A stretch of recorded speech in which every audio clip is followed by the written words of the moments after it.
हरियाणा एक जाराट देखने वाले सारे बाण भाइयों ने राम राम भाई। फिलहाल जंतर मंतर पे मौजूद हाँ और बैक टू बैक आप जो है अपडेट देखने लग रहे हो चैनल पे। वीडियो को जो आप लास्ट तक देखना और कमेंट बॉक्स में अपनी राय भी आप जरूर देना। हमारे साथ हरियाणा एक जाराट पर उड्डा खाप के कार्यकारी जो प्रधान जो है हमारे साथ जुड़े हैं भाई रामफुल हुड्डा जी, जो हरियाणा एक जाराट पर अपने विचार जो रखेंगे धरने को लेकर। भाई राम राम। राम राम भाई, सारे दर्शकों ने राम राम जी। जो देख रहे हैं किस तरह से आम जन की काफी भीड़ जो है वो यहाँ पे जो है जुट चुकी है और बहुत सारे लोग अभी आने लग रहे हैं और लोगों को रोका जा रहा है, रास्ते में डिटेन किया जा रहा है। रात में दीपेंद्र हुड्डा को भी और कई पहलवानों को भी जो है कई सामाजिक संगठनों को जो है डिटेन किया गया है। तो क्या कहना चाहोगे सरकार को स्पेशली इस बारे में जो पहलवानों की जो सुनाई नहीं हो रही है? मैं सबसे पहले सरकार को ये कहना चाहूँगा कि ये जो जंतर मंतर में जो बैठे हैं ये कोई आम खिलाड़ी और छोटे मोटे खिलाड़ी नहीं है। ये गोल्ड मेडलिस्ट, ओलंपियन और एशियाड, कॉमनवेल्थ बहुत सारे मेडल जीते हुए ये बच्चे बैठे हैं और ये देश की आन बान और शान है। जब हम ये मानते हैं जब इन खिलाड़ियों की सरकार नहीं सुन रही तो एक आम जन का क्या होगा? तो ये सबसे बड़ी डर की बात तो ये हो रही है कि भाई इतने बड़े खिलाड़ियों की बात जब सरकार नहीं सुन रही तो आम जनता की तो कौन सुनेगा और कहाँ जाएंगे? हम यहाँ अपना इसलिए समर्थन देने के लिए पहुंचे हैं कि जहाँ एक खिलाड़ियों की बात नहीं, देश की महिलाओं की सुरक्षा की बात है। जो देश के इतने उच्च कोटि के खिलाड़ी और उनके साथ इतना अभद्र व्यवहार, ये कई दिन से शांतिपूर्ण ढंग से बैठे थे, वो अपने न्याय की मांग कर रहे थे। बजाय उनके प्रति न्याय करने की सरकार की तानाशाही जो सामने आई कल रात को जो इन्हें दिखाया है, कल रात का जो प्रकरण है उस प्रकरण ने पूरे देश को झंझोड़ के रख दिया है और ये सोचने पर मजबूर कर दिया है अब तो कोई न कोई आखिरी रास्ता ऐसा अपनाना पड़ेगा कि जिससे आर पार की लड़ाई के मूड में और सारा का सारा पूरा हिंदुस्तान, कल की घटना से पूरे हिंदुस्तान में रोष है और पूरे हिंदुस्तान से लोग यहाँ जंतर मंतर पर पहुंच रहे हैं।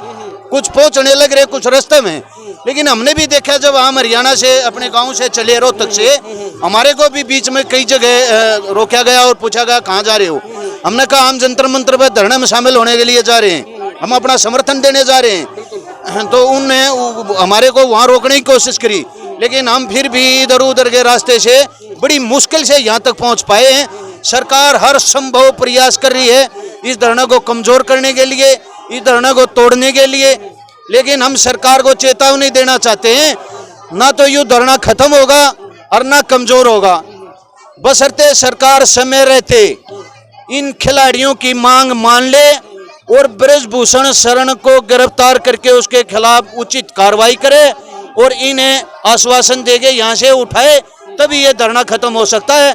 अन्यथा ये धरना कभी खत्म नहीं होगा, निश्चितकालीन चलेगा। ब्रजभूषण की तरफ से बार बार ये बयान आ रहे हैं कि जो पहलवान जो आरोप लगा रहे हैं वो बेबुनियाद है, झूठे आरोप जो लगाए जा रहे हैं, कोई सबूत नहीं है। क्या कहना चाहोगे स्पेशली इस बयान को लेकर? ब्रजभूषण जो है एक प्रोफेशनल गुंडा है, उसके खिलाफ पहले भी 30-40 मुकदमे चल रहे हैं और ये भी FIR वही नहीं, FIR में भी नहीं इतनी देरी करी है। FIR के लिए ये खिलाड़ी हमारे यहाँ 5 दिन तक धरना बजे बैठ लिए, उसके बाद सुप्रीम कोर्ट के दखल के बाद तो इन्हें FIR दर्ज करी है। ये कैसे मान लिया जाए कि भाई FIR दर्ज हो गई तो इस पर कार्रवाई होगी?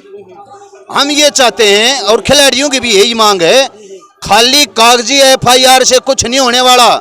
FIR तो इसके ऊपर पहले भी बहुत हो चुकी हैं। FIR दर्ज होने के बाद सबसे पहला नियम हमारे संविधान में ये है, जिस पर पोस्को एक्ट भी लगा हुआ है। पोस्को एक्ट की धाराओं के तहत संविधान में ये प्रावधान है कि FIR दर्ज शिकायत मिलते ही और उस दोषी को तुरंत उसको गिरफ्तार किया जाए और जो कंप्लेंटर है उसका 164 में उसका बयान दर्ज किया जाए। लेकिन ना तो उनका बयान दर्ज करा है, ना उसके खिलाफ कोई कार्रवाई करी है, ना उसको गिरफ्तार कराया है। सरकार की मनसा बिल्कुल संदिग्ध है, सरकार इसको बचाने में लगी हुई है। सरकार नहीं चाहती कि इसके ऊपर कोई कार्रवाई हो, लेकिन सरकार ये भूल गई शिकायत करने वाले कौन हैं। शिकायत करने वाले इस देश की आन बान और शान, जिन्होंने हर मंच पर इस देश का झंडा ऊंचा किया है, देश का नाम किया है, वो खिलाड़ी और वो महिला खिलाड़ी, उन महिलाओं में एक नाबालिग महिला खिलाड़ी, इतने गंभीर आरोप होने के बावजूद भी सरकार इस पर कोई एक्शन लेने को तैयार नहीं है। लेकिन हम ये बताना चाहते हैं, सरकार ने एक्शन भी लेना होगा और इसमें न्याय भी मिलेगा। जितनी देरी करेंगे उतना नुकसान होगा, देश में संतोष फैलेगा। तो क्या इन बातों से ये लग रहा है कि सरकार जो है वो संविधान का उल्लंघन करने लग रही है? सरकार सरेआम संविधान का उल्लंघन कर रही है। सरकार ना तो संविधान को मान रही, ना किसी लोकतंत्र को मान रही। आम आदमी उल्लंघन करे तो वो देशद्रोही और सरकार करे तो फिर वो क्या है? देखो, इस सरकार में दोहरे कानून चल रहे हैं, एक आम लोगों के लिए और एक खास लोगों के लिए। ये स्पष्ट दिख रहा है। आम लोग अगर कोई किसी पे इस प्रकार के आरोप लगे होते तो उसको बगैर देरी किए बल्कि 24 घंटे तप्पल जाए, उसके ऊपर ऐसे ऐसे मुकदमे धाराएं लग के और वो जेल के अंदर ठोक दिया होता। और ये भी नेता अगर किसी विपक्षी पार्टी का या दूसरी पार्टी का होता तो इसके खिलाफ भी कार्रवाई हो गई होती।